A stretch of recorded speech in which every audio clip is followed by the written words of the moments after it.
Yosua pasal 8 ayat yang pertama.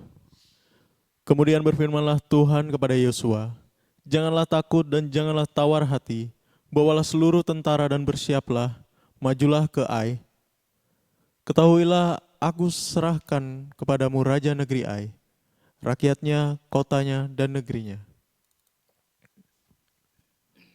Dan haruslah kau lakukan kepada Ai dan rajanya, seperti yang kau lakukan kepada Yeriko dan rajanya. Hanya barang-barangnya dan ternaknya boleh kamu jarah. Suruhlah orang bersembunyi di belakang kota itu."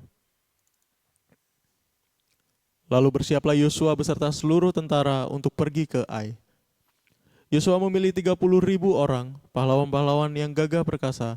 Mereka disuruhnya pergi pada waktu malam.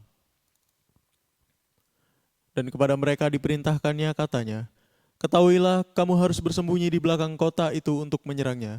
Janganlah terlalu jauh dari kota itu dan bersiap-siaplah kamu sekalian. Aku dan semua orang yang bersama-sama dengan aku akan mendekati kota itu. Apabila mereka keluar menyerbu kami seperti yang pertama kali, maka kami akan melarikan diri dari hadapan mereka. Jadi mereka akan keluar menyusul kami, sehingga kami memancing mereka jauh dari kota itu. Sebab mereka akan berkata, 'Orang-orang itu melarikan diri dari hadapan kita seperti yang pertama kali.' Jika kami melarikan diri dari hadapan mereka, maka kamu harus bangun dari tempat persembunyianmu itu untuk menduduki kota itu, dan Tuhan Allahmu akan menyerahkannya ke dalam tanganmu. Segera setelah kamu merebut kota itu, haruslah kamu membakarnya sesuai dengan firman Tuhan. Kamu harus melakukan semuanya itu. Ingatlah, itulah perintahku kepadamu." Demikianlah Yosua menyuruh mereka pergi, lalu berjalanlah mereka ke tempat persembunyian dan tinggal di antara Betel dan Ai, di sebelah barat Ai. Tetapi Yosua bermalam di tengah-tengah rakyat pada malam itu.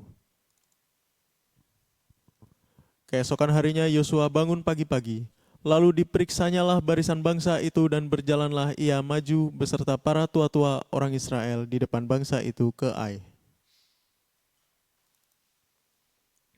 Juga seluruh tentara yang bersama-sama dengan dia berjalan maju. Mereka maju mendekat, lalu sampai ke tentangan kota itu. Kemudian berkemahlah mereka di sebelah utara Ai, sehingga lembah itu ada di antara mereka dan Ai. Yosua telah mengambil kira-kira 5.000 orang, lalu disuruhnya mereka bersembunyi di antara Betel dan Ai, di sebelah barat kota itu. Beginilah rakyat itu diatur, seluruh tentara itu di sebelah utara kota dengan barisan belakang di sebelah barat kota. Pada malam itu berjalanlah Yosua melalui lembah itu. Pagi-pagi ketika Raja Negeri Ai melihat hal itu, maka ia dan seluruh rakyatnya, orang-orang kota itu, segera keluar berperang menyerbu orang Israel ke lereng di seberang dataran itu. Raja itu tidak tahu bahwa ada orang bersembunyi di belakang kota. Yosua dan seluruh orang Israel itu berlaku seolah-olah dipukul mundur oleh mereka, lalu melarikan diri ke arah padang gurun. Sebab itu semua orang yang ada di kota dikerahkan untuk mengejar orang Israel. Maka mereka mengejar Yosua, sehingga makin jauhlah mereka terpancing dari kota. Seorang pun tidak tertinggal lagi di Ai dan Betel, yang tidak keluar memburu orang Israel.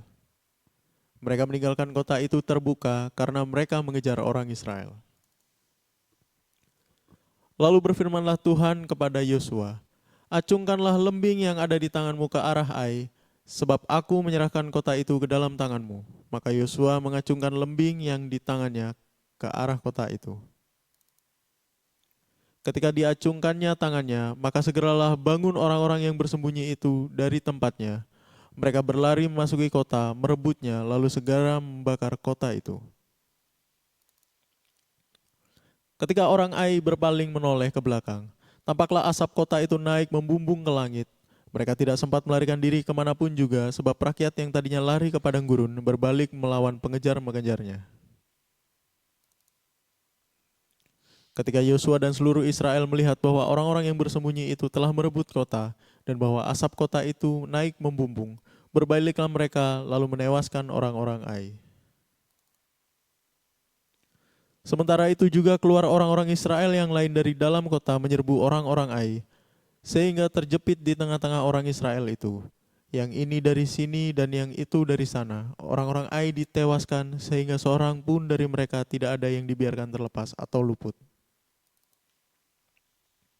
Tetapi Raja Ai ditangkap mereka hidup-hidup dan dihadapkan kepada Yosua. Segera sesudah orang Israel selesai membunuh seluruh penduduk kota Ai, di padang terbuka kemana orang Israel mengejar mereka, dan orang-orang ini semuanya tewas oleh mata pedang sampai orang yang penghabisan. Maka seluruh Israel kembali ke Ai dan memukul kota itu dengan mata pedang. Jumlah semua orang yang tewas pada hari itu, baik laki-laki maupun perempuan, ada 12.000 orang, semuanya orang Ai. Dan Yosua tidak menarik tangannya yang mengacungkan lembing itu sebelum seluruh penduduk kota Ai ditumpasnya. Hanya ternak dan barang-barang kota itu dijarah oleh orang Israel sesuai dengan firman Tuhan yang diperintahkannya kepada Yosua. Yosua membakar Ai dan membuatnya menjadi timbunan puing untuk selama-lamanya, menjadi tempat yang tandus sampai sekarang. Dan Raja Ai digantungnya pada sebuah tiang sampai petang. Ketika matahari terbenam, Yosua memerintahkan orang menurunkan mayat itu dari tiang, lalu dilemparkan di depan pintu gerbang kota. Kemudian didirikan oranglah di atasnya suatu timbunan batu yang besar, yang masih ada sampai sekarang.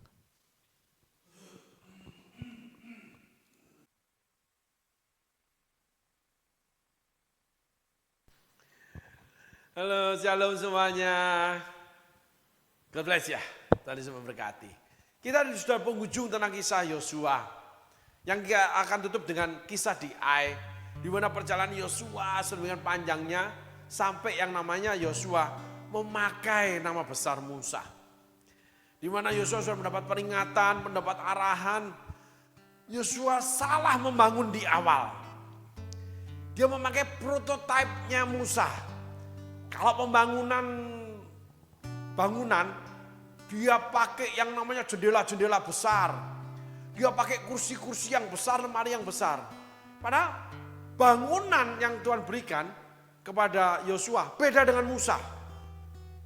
Semua panggilan sama, tetapi berbeda-beda cara Allah. Dari memanggil sampai memakainya. Elisabet dengan Zakaria. Zakaria dibuat bisu, Yusuf tidak. Elisabet dibuat aib sampai tua, Maria tidak. Cuman hamil di luar nikah. Sama-sama aib, tapi beda. Zakaria mendapatkan penyataan Tuhan, semua orang tahu ketika masuk ke dalam Bait Allah di ruang Maha Kudus. Yusuf tidak. Elisabet, Zakaria tetap menjadi imam di kelompok imam di dalam Bait Allah. Yusuf dan Maria lari-lari ke sana sini.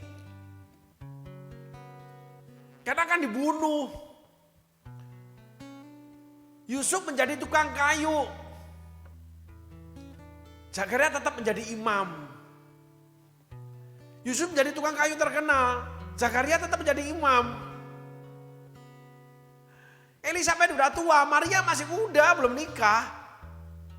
Sehingga Maria tidak bisa mengikuti langkah Zakaria. Maaf, Elisabet. Elisabet tidak bisa menginginkan anak yang seperti di Maria. Kenapa saya tidak hamil dari anak namanya yang Tuhan sendiri? Kan saya lebih mengabdi. Saya kan 80 tahun menanggung aib. Nah, banyak orang keliru di sini. Kenapa yang junior, anak-anak muda, orang-orang baru, lalu gerakan baru, lalu pastor-pastor baru dipakai lebih daripada yang lama? Beda panggilan. Ada zaman di mana karismatik di dalam kelompok tertentu tiba-tiba booming karena seorang hamba Tuhan yang baru masuk pelayanan, lalu buka pelayanan, buka gereja, tiba-tiba membangun mega church. Lalu dalam sekian tahun punya cabang di mana-mana.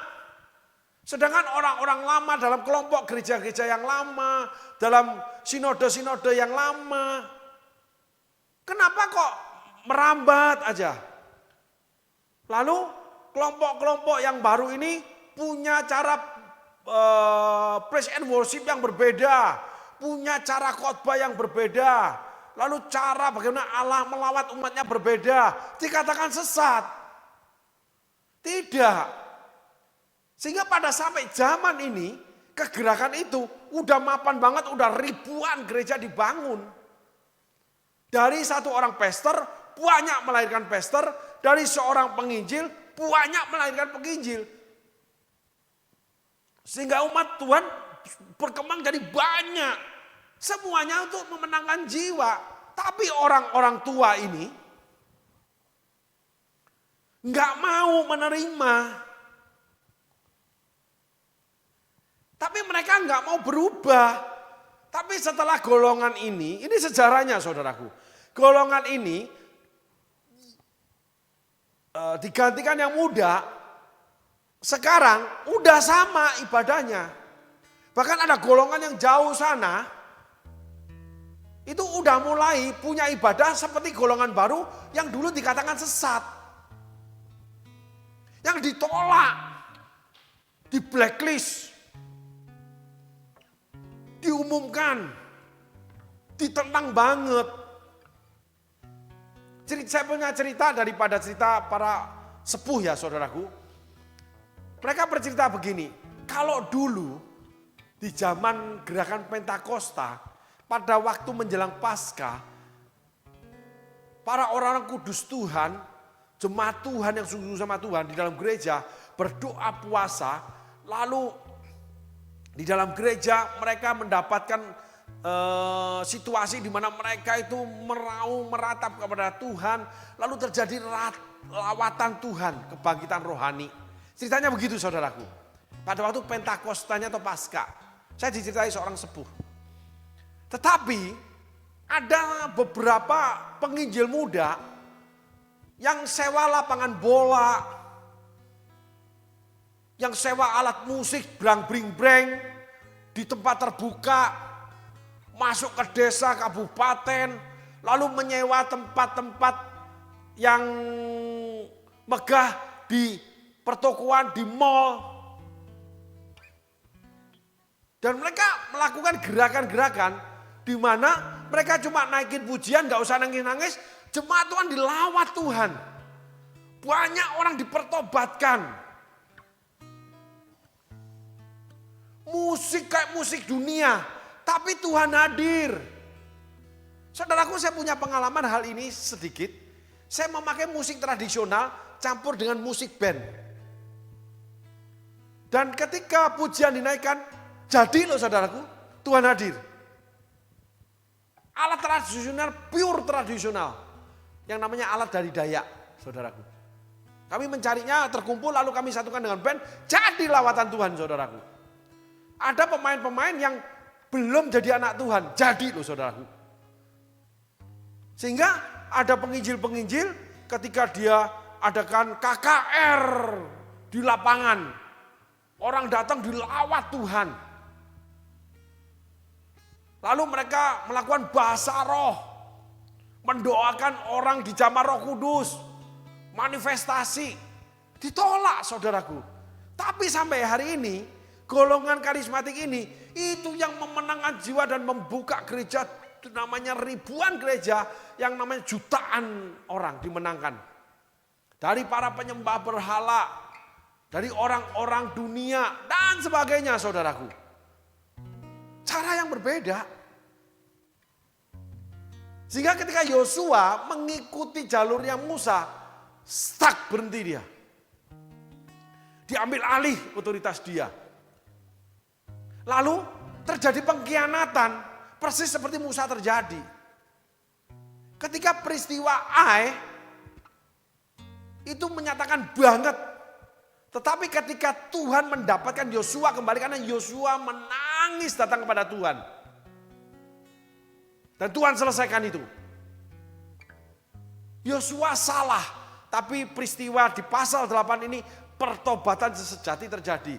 Yosua mengambil dirinya, tidak mengambil Musa lagi. Dia perintahkan atas nama dirinya, bukan atas nama Musa.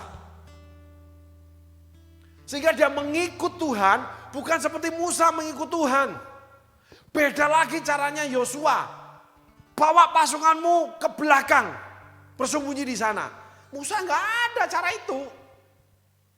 Musa cuma hukum dan hukum. Yosua tidak.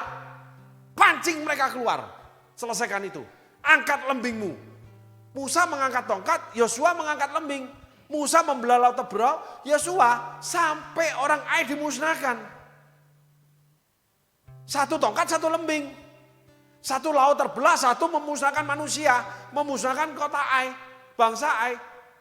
Beda. Allah yang sama tapi cara melakukannya beda. Sehingga kita nggak boleh nempel orang lain, kebesaran orang lain, mengatasnamakan pastor, mengatasnamakan gereja besar, bangga kalau ibadah di sana, bangga kalau melayani di gereja besar. Lalu kita juga ketika bertemu dengan orang-orang melayani gereja besar, kita perlakuan istimewa. Sedangkan orang-orang yang tidak melakukan pelayanan gereja besar, kita cuekin. Itu saya lihat dengan mata kepala sendiri, saudaraku. Kenapa beda ya? Sama si A, si B, si C biasa itu. Kalau sama ini menyempatkan diri. Kalau sama yang lain ada aja alasan gak bisa. Gak dipandang sebelah mata. Direndahkan. Itu benar saudara. Lihat dengan mata kepala sendiri. Kalau yang dari gereja besar ini 3 hari 3 malam. Sampai tengah malam pagi hari itu. Bisa melayani, menjamu, menemani. Sampai dada-dada di bandara, untung aja gak nangis di bandara itu. Tapi setelah itu, ya dicuekin aja dia. Bertahun-tahun kemudian tidak ada urusan.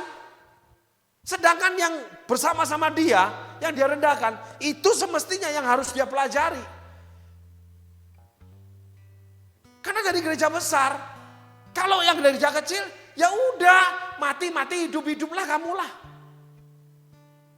Gak peduli. Karena merasa kalau, dimasukin media sosial nih dengan hamba Tuhan ini yang terkenal. Wah, langsung semua tanya nih di DM nih. Waduh, kamu gini. Ya, gimana itu gini. Jadi kalau ada orang terkenal, ayo, foto dulu. Ya kalau sama Presiden Jokowi nggak apa-apa. Ini hamba Tuhan. Tuhan yang sama, pekerjaan berbeda. Yosua menjadi diri sendiri. Dia tidak direndahkan, tidak dihina lagi. Jadi orang-orang kalau nempel kebesaran yang lain, dia akan dihinakan. Sok gaya lu, padahal lu bukan apa-apanya juga. Lu dikenal juga selewat. Sok gaya melayani gereja besar. Padahal yang membesarkan yang dipakai Tuhan gereja itu bukan lu satu bagian kecil saja. Dan sebagainya saudaraku. Seringkali kita memakai tameng orang lain. Karya orang lain, pribadi orang lain, brand orang lain. Kita memakai topeng, memakai bedak rohani. Kita seakan-akan sungguh-sungguh dengan hal itu. Tetapi ketika pribadi kita sendiri, yang kita miliki sendiri, habit kita sendiri, kampung halaman sendiri, rumah tangga sendiri, gereja sendiri, pastornya sendiri. Nggak ada seperti itu menyempatkan diri. Orang-orang ini memakai topeng. Orang-orang ini benalu bagi orang-orang merasa hidup, merasa hebat ketika bersama orang hebat. Contoh begini saudara, ada yang bercanda nih. Dalam waktu masa muda. Itu ada yang ngomong gini saudaraku. Ketika sudah bekerja muda. Kalau kenal seorang jenderal, ceritanya tentang bagaimana dia dengan jenderal itu. Kalau menjadi bawahan seorang jenderal, bangganya dengan jenderal itu. Itu tidak salah. Tapi ada bercandaan lagi saudaraku yang lucu. Gayanya padahal dia cuma tetangga jenderal aja. Loh, Kamu gimana dengan jenderal itu? Apa posisimu sama dia? Kawan baik, saudara, sepupu, atau kakak beradik? Dengan bapak menteri, dengan ini? Oh saya kenal itu, wah saya begini, wah saya begini. Loh iya, loh saya tuh selalu tiap hari bagus sapa loh. Saya selalu menyapa dia, wih kamu tempat satu tinggal, satu rumah. Wih kamu satu kantor ya, oh kamu punya jabatan apa? Kamu di kantor itu ya, kamu dengan Pak Menteri, dengan Pak Pejabat, dengan Pak Jenderal ini begini. Dia jawab gini, ini bercanda saudaraku ketika kita bercanda, waktu muda ya. Enggak sih, dia mah tengjen. Apaan tengjen? Tetangga jenderal. Makanya jenderal lewat dia mau dada-dada. Padahal jenderalnya juga nggak lihat dia. Oh rumah saya aman. Oh saya dekat dengan jenderal. Jenderal A. Wah, rumah saya aman. Dekat dengan menteri A. Wah kamu kerabat dekat. Waduh. Atau kamu memang termasuk dalam timboknya atau sebuah ini dan sebagainya. Enggak. Tetangga, ya otomatis aman karena rumah jenderal kan dijaga. Aduh saudaraku, hal-hal itu memalukan. Tuhan tuh malu, kayaknya Tuhan tuh Bapak yang nggak sanggup memberi kehormatan. Bapak yang tidak sanggup membuat kita berhasil. Bapak yang tidak sanggup menyatakan bahwa kita harus bangga dengan keberhasilan yang Tuhan beri. Walaupun keberhasilannya berbeda. Ada yang namanya tukang becak, anaknya di wisuda di Jepang, itu kumlot. Sampai bapaknya nggak bisa datang. Anaknya itu ketika mau melakukan presentasi, waktu wisuda, itu nangis. Makasih Bapak, nangis dia. Lalu masuk di media sosial, ditanya oleh wartawan, loh, orang tuamu gak hadir wisuda. Itu kan hari yang penting buat kamu. Dan dia menangis kembali. Orang tua saya orang gak mampu, gak punya biaya. Loh, kamu sekolah gimana? Saya sekolah sembari kerja, yang juga ada bantuan beasiswa. Oh, ayahmu sebagai petani ya di Indonesia? Bukan, sebagai tukang becak. Ada sebuah lagu yang saya kenal saudaraku, yang saya tahu, di mana saya selalu naikin lagu ini pingin nangis saudaraku. Lagu dari Taiwan gitu. Yang namanya lagu itu Ciu Kang Tang Boebo. Cerita lagu ini saya nonton waktu saya kecil dengan ibu saya. Dan saya nangis, ibu saya nangis. Bagaimana seorang ayah itu menjadi pemungut sampah, botol sampah di Taiwan. Dia keluar dari rumah, ditanya anak gadisnya kecil, istrinya meninggal, dia tidak menikah lagi, masih kecil anak gadisnya itu. Ketika ditanya, papa kemana? Papa kerja, dia pakai jas. Kan memang negeri dingin, jas itu ada yang murah. Dia pakai baju rapi seperti kerja kantor. Jadi setiap kali ditanya anaknya, oh papa kerja, dadah, ya pak, gitu. Anak itu sekolah, papa antarin ke sekolah, papa pergi. Tapi setelah sampai tempat pembuangan sampah, dia ganti bajunya, pemungut sampah, khususnya sampah botol. Ciu Kang Tang Boebo itu botol kosong.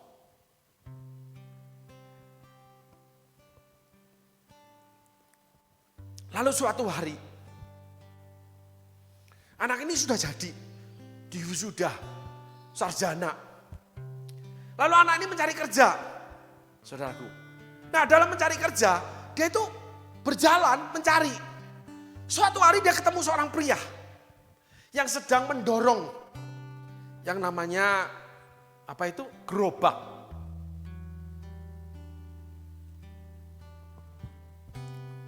Dan dia dapat itu ayahnya.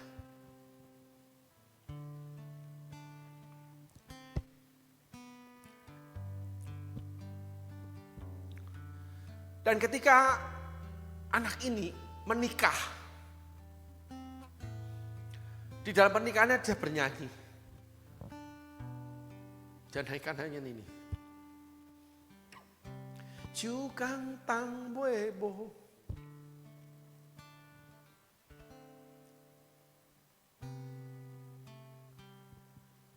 Dia menangis. Pengorbanan seorang ayah. Memungut botol kosong, pemungut sampah. menjadikan anaknya berhasil menikah dengan baik, punya kesarjanaan, bertahun-tahun sengaja tidak menikah, mengumpulkan uang dari memulung botol untuk membayar sekolah, memberi makan anaknya, berangkat dari rumah mengantar anaknya sekolah, pakai pakaian resmi bekerja, takut anaknya dipermalukan oleh karena keadaan dia. Seringkali kita memperlakukan Tuhan seperti itu. Kayaknya Tuhan itu pemungut botol. Sehingga kita harus memakai nama yang lain. Tuhan tidak sanggup jadikan kita punya kesarjanaan dalam hidup.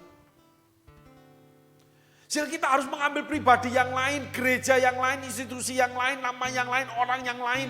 Bangga ketika kenal dengan mereka. Bangga ketika ada di tengah mereka. Tidak pernah bangga apa yang Tuhan berikan dalam hidup kita. Itulah kesalahan Yosua yang paling fatal. Sehingga dalam 40 tahun dia melayani Tuhan, dia dipermalukan di sana sama Tuhan. Tetapi Tuhan itu Allah yang kasih.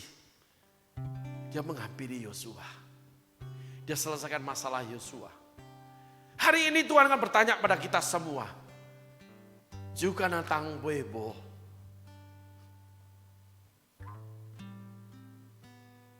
Seringkali perbuatan kita itu mempermalukan Bapak di surga. Karena kita nggak pernah bangga apa yang kita diberikan oleh Tuhan. Kita nggak pernah bangga dengan kehidupan kita.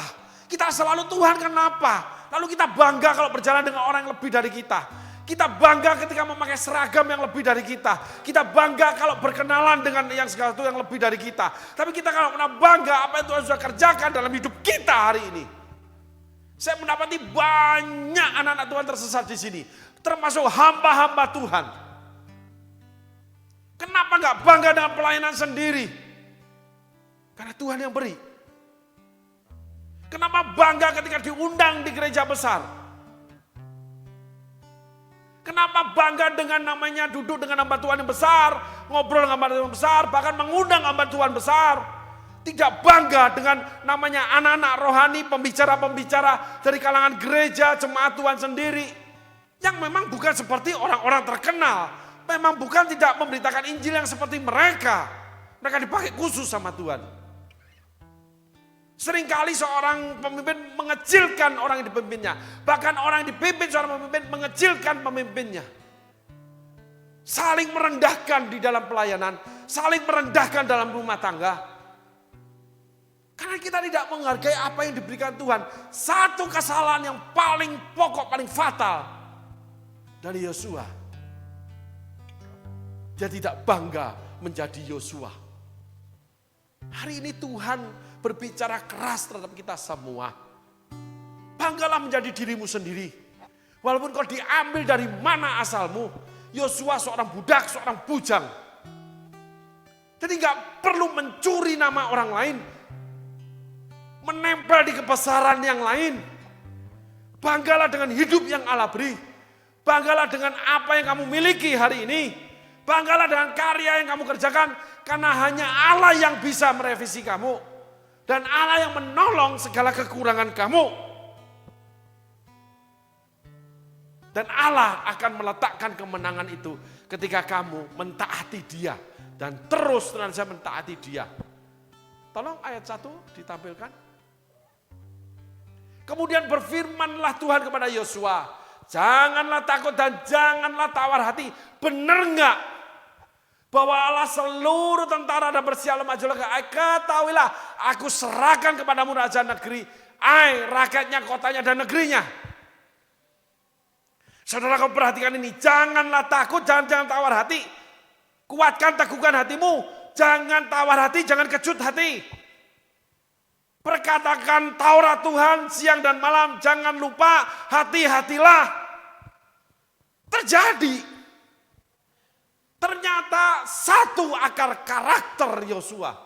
Tidak pernah menghargai dirinya. Mungkin karena dia mantan budak. Mungkin karena dia bujang. Sehingga dia harus nempel dengan nama tuannya. Nempel dengan uang. Bangga kalau naik mobil mewah. Padahal di dalamnya rusak. Mantan pelacur. Mantan pezina. Banggalah bahwa Tuhan berikan mobil mewah. Banggalah bahwa Tuhan memberikan kekayaan, maka kita bisa beli mobil mewah. Oleh karena Tuhan semua itu. Walaupun saya mantan pelacur. Pengakuan sebagai mantan ini loh, yang hampir tidak ada. Sehingga semua berusaha menutupi dengan selimut kebenaran. Akhirnya kita tertindih oleh selimut itu. Membuat kita tidak bisa muncul keluar. Menjadi orang-orang yang dibenarkan. Dan menjadi terang dari kebenaran. Untuk menyinari kegelapan. Menjadi orang-orang yang menjadi contoh kebenaran. Karena kita bangga terhadap Allah kita. Kita bangga dengan apa yang Allah kerjakan dalam hidup kita. Kita bangga dalam diri kita yang diampuni Allah. Kita bangga dengan hidup kita. Apapun yang ada di hidup kita. Karena Allah menyertai kita. Dan Allah akan menyelesaikan setiap masalah kita. Dia akan bawa kita keluar dari segala kekurangan kita. Dia sendiri yang akan mengalahkan setiap kubu benteng seperti Ai. Karena Tuhan menyerahkan Ai ke dalam tangan Yosua. Amin saudaraku. Tuhan Yesus berkati. Terima kasih.